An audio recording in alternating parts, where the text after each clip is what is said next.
David Stern was a real good friend of mine, the commissioner. A lot of people hold on.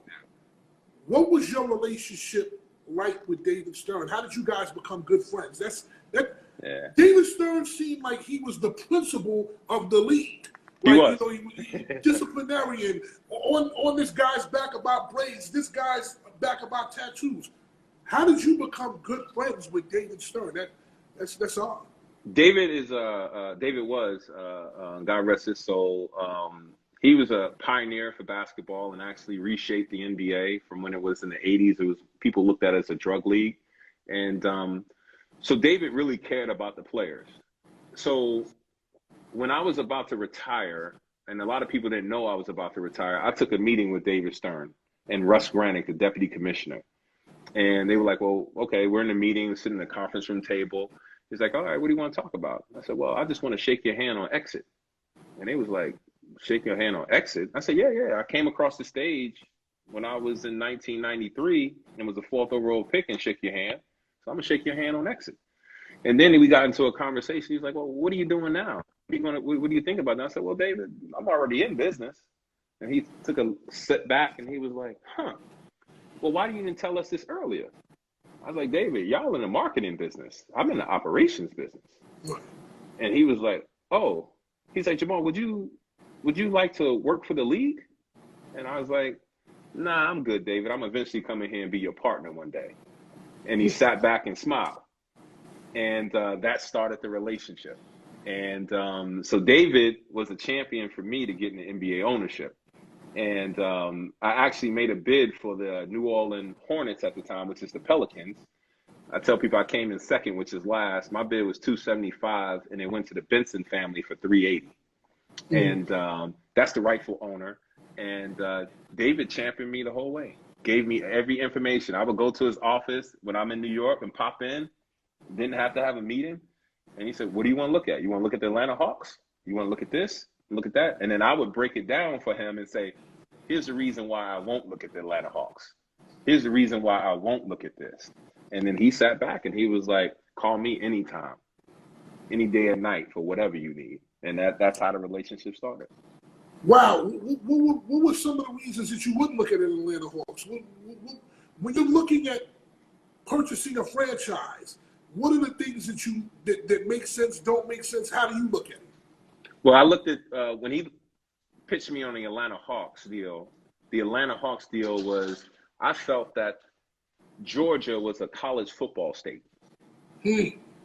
That's what I felt. And I felt Atlanta, the Hawks were like a secondary. And even when I played against the Hawks, you had the human highlight film, Dominique Wilkins, they still didn't sell out.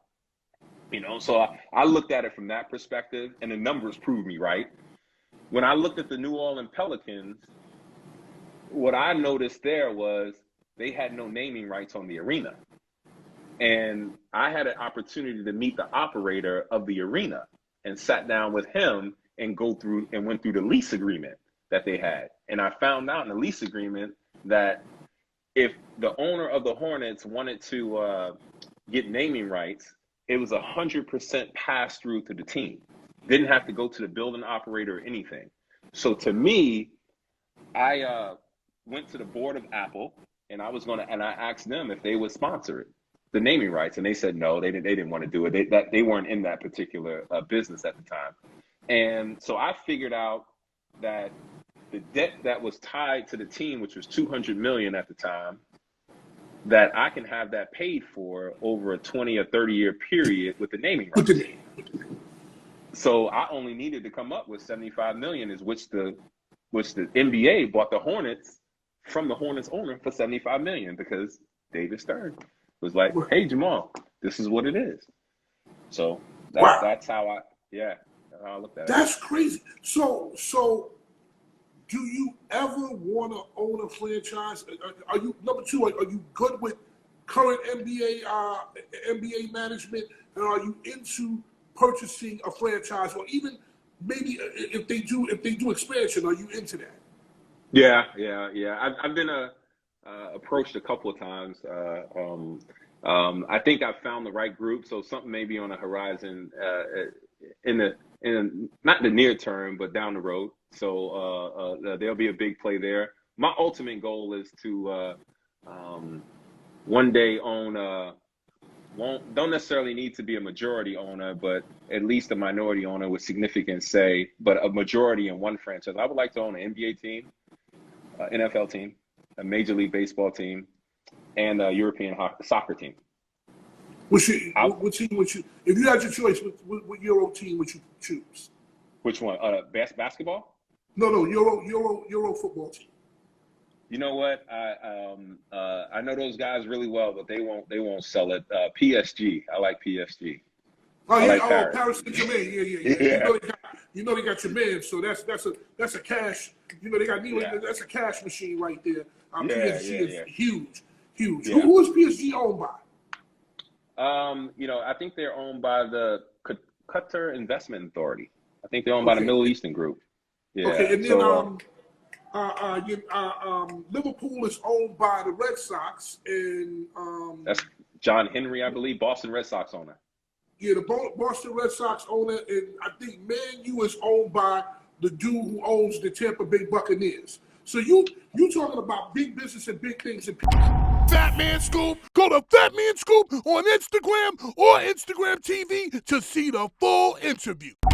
Fatman Scoop. Go to Fatman Scoop on Instagram TV or YouTube to see the full interview.